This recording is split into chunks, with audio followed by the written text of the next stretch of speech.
More on probability. Let's look at some details here. So let's let E sub I be a simple event. Be a simple event in a sample space S, in a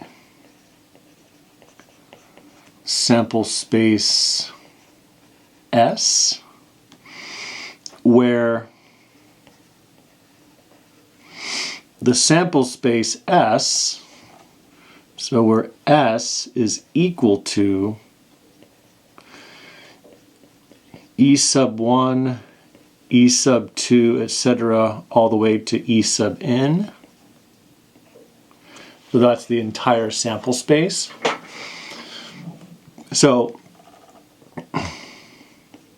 if each E sub I has the same likelihood of occurring, like it would be like rolling a die, like each side has the same likelihood, that kind of thing, or flipping a coin. So if each E sub I has the same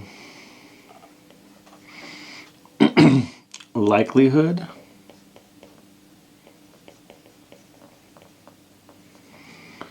of occurring,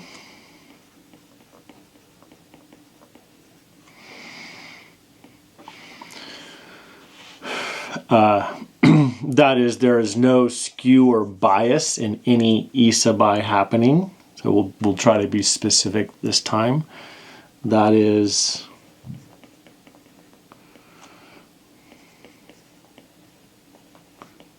there is no skew or bias in any E sub I happening.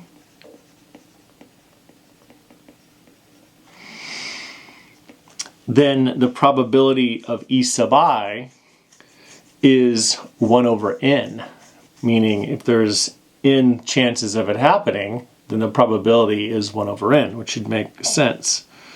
So then the probability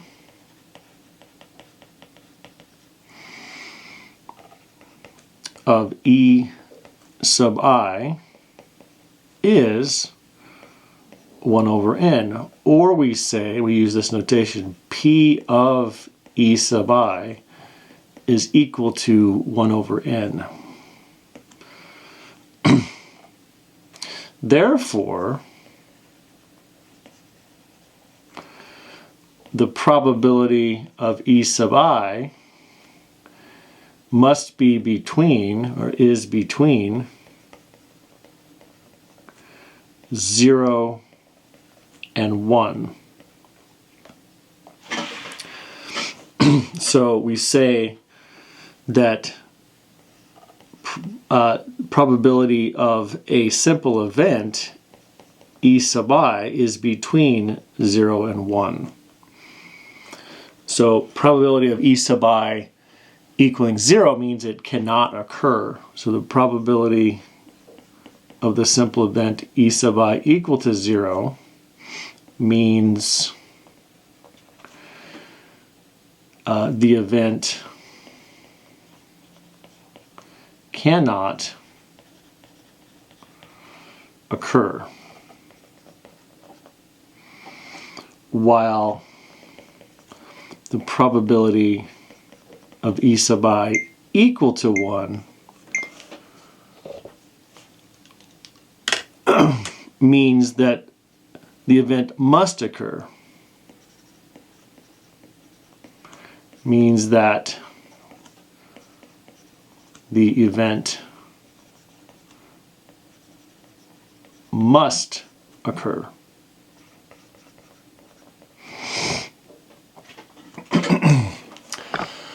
So those are kind of like the bookends of what we know is going to happen. So let's look at an example of rolling a six-sided die. That's one of the best ones to look at. So let's look at this example. So find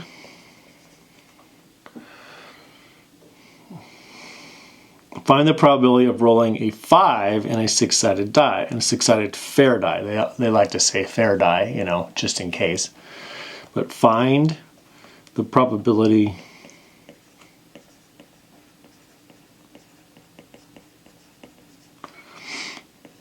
of rolling a 5 in a six-sided fair die. So we're looking at basically the probability of E5. Well,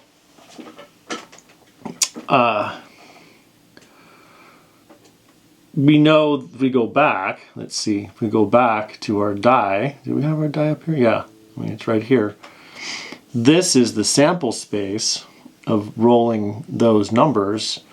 And so each roll there's an equal chance. So how many chances do you have to roll a 5? Well, you have 1 out of 1, 2, 3, 4, 5, 6. So you have 1 out of 6. So it's 1/6, which we pretty much get that concept. Like we've understood that. So probability is equal to 1/6.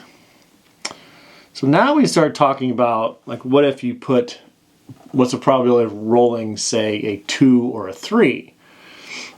So then you have to look at the overall concepts. So the next case, or this is the more general setup of this. So suppose, let's see.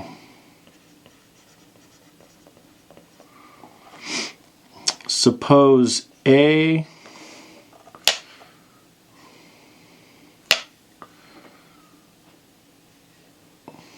let's see.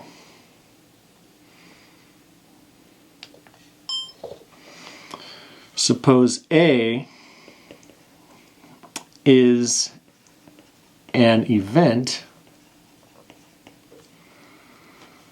where A is a subset of S. So this notation means subset notation.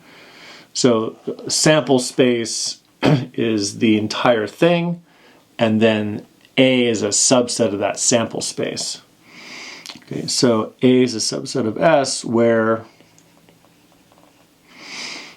A is equal to a set of simple events. Maybe not all of them, but it's a set of simple events.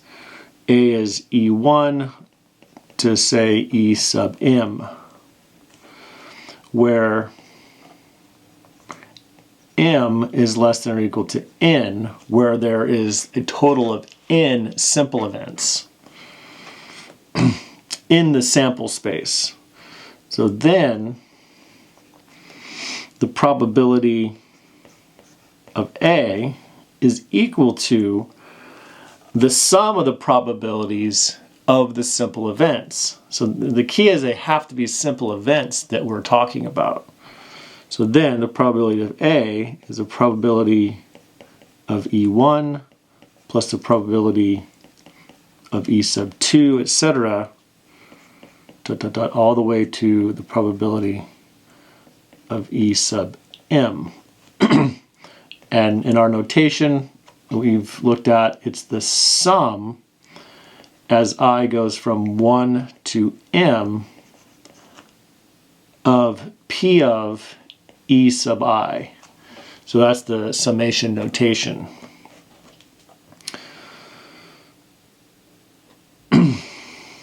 Okay.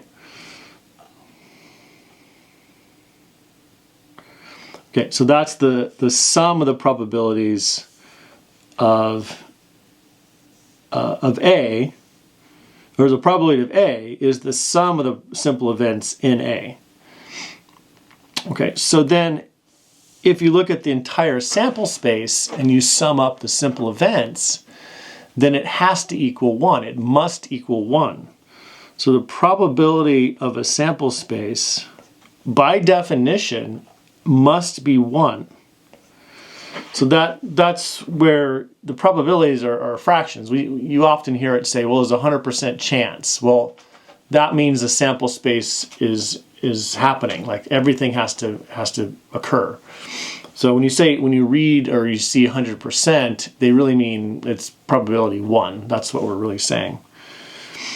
So another way to calculate or consider probability of A. So probability of A is equal to, I'll write this out in words, the number of simple events in A.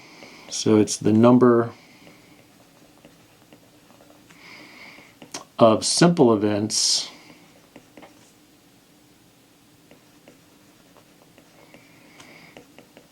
in A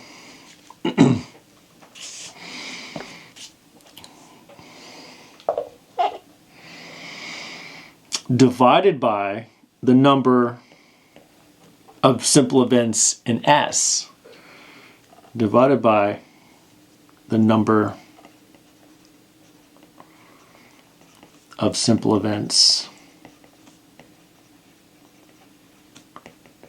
in S. All right, so let's look at an example. In this case, find the probability of rolling a 4 or a 5 in a fair-sided die, that concept. Okay, so find the probability of rolling a, when I say 4 or 5, fair-sided die. We don't have to restate all that stuff. So that's the probability of E4. Well, we know there's 1 chance out of 6, right? So the probability of E4 is 1/6. And the probability of E5, well, rolling a 5, again, 1 out of 6. So it's 1/6. So we would say the probability of E4 and E5, those commas mean and, by the way, is equal to that sum, is equal to 1/6 plus 1/6, which is equal to 2/6, which is equal to 1/3. So you have a 1/3 chance of rolling a 4 or 5, which we know makes sense. Like these are more intuitive concepts. We're just defining it in terms of simple events and sample space and things like that. Let's do one more example. And this is another example of the tree diagram for rolling or for flipping a coin. So let's do the coin flip. Okay, so another example. So using a tree diagram,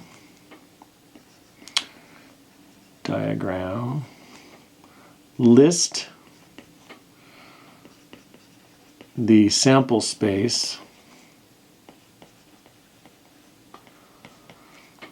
of flipping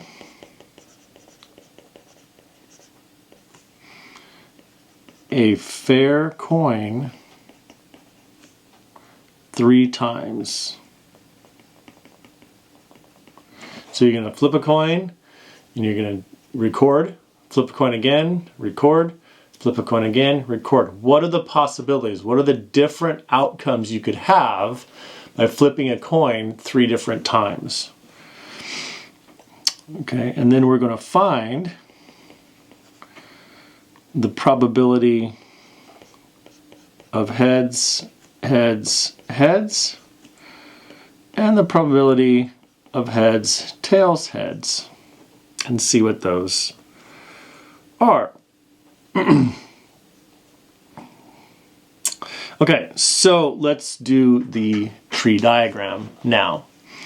So you flip a coin once, you're going to give yourself space down here. You have a heads or a tails. Okay, then you flip it again, you're going to get a heads or a tails, or a heads or a tails. And then you flip it again, you're going to get a heads or a tails, heads or tails, heads or tails. This is when you always mess up the spacing. Heads or tails, heads or tails. All right. So now you basically are looking at, like, that's a possibility, that's a possibility. You list them all out. You write them all down. So I'm actually going to move this over here a little farther, and we'll write down our sample space. So take a moment and pause the video and write out the sample space. See if we get the same thing. Okay, so you'll get heads, heads, heads, heads, heads, tails, heads, tails, heads, heads, tails, tails. Now you go to the next one. Tails, heads, tails, tails, heads, sorry, tails, tails, heads. Let me erase that. Okay, so you did tails, heads, missed that one. I missed one. Okay, so heads, tails, heads. Now you're on to tails. So tails, heads, heads. And you're on to tails, heads, tails. And then tails, tails, heads. And then tails, tails, tails. And so each one of these is a simple event. That's E1, this is E2, and it doesn't really matter the order other than it needs to be all there. And then you go all the way to E8, which would be, well, did we count them? Let's count them. 1, 2, 3, 4, 5, 6, 7, 8. There's 8 possibilities that you end up getting. So, a few things about this. We would say there are 8 simple events.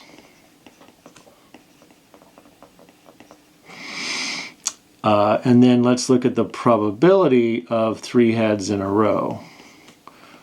Well, probability of 3 heads in a row, well, it's 1 out of 8. So that's just 1/8, which is the probability of E1 in my notation.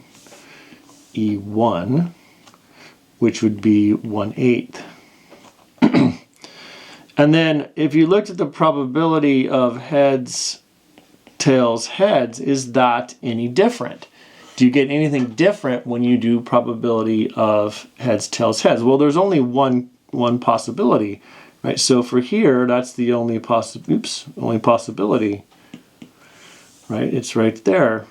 So same thing for heads, tails, heads, heads, where is it? Heads, tails, heads. So that there's only one chance out of 8, so it doesn't change. It's the same probability. Okay, then we can look at an event. Suppose we have another event, say A, and what's the probability of E3 and E5? Okay, so that's, again, you just look at the sample space. E3, there's 1 chance out of 8. E5, 1 chance out of 8. So this, as long as these are simple events, ends up just being the sum.